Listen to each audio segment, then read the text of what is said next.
চাঁদপুরের মতলব উত্তরের মেঘনা নদীতে বিশেষ কম্বিং অপারেশন চালিয়েছে মৎস্য অধিদপ্তর এবং আইন শৃঙ্খলা রক্ষাকারী বাহিনী।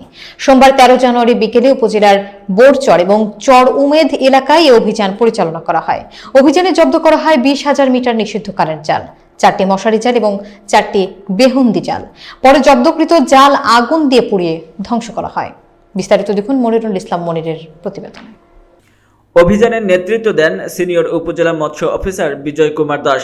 অভিযানে সহায়তা করেন coast guard Mohanpur outpost.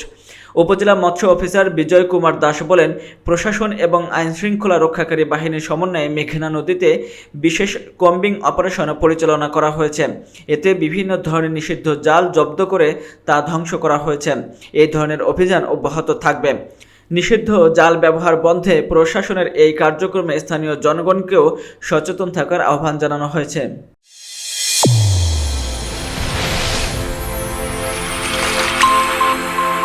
Channel A1 হৃদয়ের স্পন্দন।